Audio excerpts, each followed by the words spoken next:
Hi everyone! Our lesson for today is about grade 4 math, quarter 3, module 1, lesson 1. Describing and drawing parallel, intersecting, and perpendicular lines. Meron tayong tatlong uri ng lines. Okay, so ito yung parallel, intersecting, at perpendicular. Sa lesson na to, i-describe natin kung ano ang mga kaibahan ng lines na ito at kung paano natin siya i-drawing. First is parallel lines. Ano yung parallel lines? Ang parallel lines, lines that go in the same direction.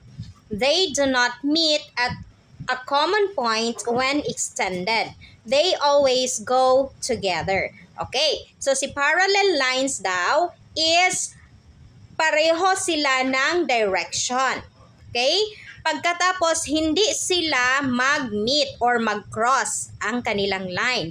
And then, they always go together. Okay? For example, kung meron akong dalawang whiteboard marker dito, ito yung tinatawag nating parallel lines. Okay? So, kahit na anong gawin mo sa kanya, i-extend mo man siya dito or i-extend mo man siya dito, hindi talaga mag-meet ang dalawang line. Okay? They will go together. Kahit na ano pa ang kanyang placement, basta magkatabi lang silang dalawa. Hindi sila mag-crossover sa isa't isa. Okay, so ito ang tinatawag nating parallel lines. Meron tayong examples dito. So, meron tayong line AB at line CD. Meron din tayong line OP and line QR. Okay, so ito yung tinatawag nating parallel line. Magkatabi lang silang dalawa and they go in the same direction. Patungo sila sa parehong direction. Hindi sila mag-meet kahit na i-extend natin at i-extend natin dito, hindi sila mag-crossover sa isa't isa. So, ito yung parallel line. Ibig sabihin ng line na ito is line AB is parallel to line CD. And ang line naman natin dito, line OP is parallel to line QR. Okay, so ganyan ang parallel lines.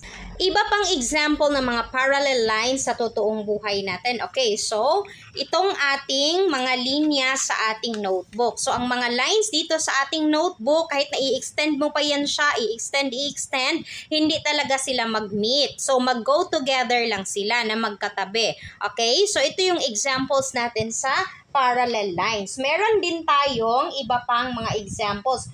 For example, yung board ng kindergarten or yung blackboard nila ng kindergarten at grade 1. So, mapapansin nyo na ang board nila is merong line na blue, red, blue. Okay? So, kapag i-extend mo yan sila, hindi sila mag-meet. So, yan ang tinatawag nating parallel lines. Meron pang iba, ang pedestrian lane sa kalsada kung saan tayo dumadaan kapag nag-cross tayo sa kalsada. So, sa pedestrian lane tayo dumadaan. Ang pedestrian lane natin is nakalinya. So, nakalinya na ganito. Okay? So, kahit na i-extend mo pa yan siya, hindi siya mag-meet. Ito yung tinatawag nating parallel lines. Okay? So, yung mga stripe din na t-shirt, kapag i-extend mo yung mga line niya sa kanyang t-shirt, hindi talaga yan siya mag-meet kasi ang tawag natin dyan is parallel lines. Okay, naintindihan na natin ang parallel lines. Punta naman tayo sa pangalawang klase ng lines. So that is intersecting lines. Lines that cross each other or meet at a common point when they are extended. Okay, so kung ang parallel hindi mag-meet, ang intersecting line is mag-meet sila or mag-crossover sila sa isa't isa at a common point kapag i-extend mo sila. Okay, so ano yung intersecting line? Okay, so meron tayong dalawang examples dito. Itong nasa taas. So meron tayong line EF at line GH. Si line EF is nag-crossover siya sa line na GH or si line GH is intersecting with the line EF. So ito yung tinatawag nating intersecting line. Ito ding line MN, nag-intersect sila sa line LM nag-intersect sa line ON. Okay, so kung makikita nyo, nag-crossover sila kahit na ano pa ang kanilang forma, basta nag-cross sila sa isa't isa, Kahit na ganyan pa yan siya, or kahit na ganyan, basta nag-cross sila sa isa't isa, ang tawag natin dyan is intersecting line. Okay, so kung ito ang ating parallel line, magkatabi silang dalawa, ang intersecting line natin is kapag nag-cross ang line, tinatawag natin yung intersecting line. Okay, so meron pa tayong ibang example. Itong ating scissors, pair of scissors natin. So nag-cross sila, ibig sabihin ito is example ng intersecting line. Ano pang ibang example? Okay, so sa alphabet, si letter X is an example of an intersecting line. Pati rin si letter Y. Bakit intersecting line si letter Y? Kasi kapag i-extend mo itong isang line, kapag ginawa mo siyang ganyan, nag-intersect sila. Okay? So si letter V din, si letter V is an example of intersecting line. Bakit? Kasi kapag i-extend mo, si letter V is mag-intersect ang kanyang line. Last type of lines is perpendicular lines. Ano naman yung perpendicular lines? Lines which form square corners or a 90-degree angle, intersecting lines that form a right angle. Okay? So, si intersecting line is nag-crossover or nag-intersect ang kanyang line. Si perpendicular is nag-intersect or nag-crossover din ang kanyang line, pero ang kanyang corner is maka-form siya ng 90-degree angle. Ano ang ibig sabihin nun? Okay, kapag itong line nating dalawa sa baba, kapag ang kanyang corner is naka-form ng 90-degree, ibig sabihin makakagawa ka ng chair dito sa kanyang corner. Ito yung tinatawag nating 90-degree angle. Okay? So, mapag-aaralan natin sa susunod na lesson ang kung ano yung angle. So, this is 90 degree. Ibig sabihin, ito is a perpendicular line kasi ang kanyang corner is 90 degree. So, nag-crossover siya at ang kanyang corner is 90 degree. Gaya din dito sa kabila. Okay? So, that is 90 degree. So, line UV is perpendicular to line ST.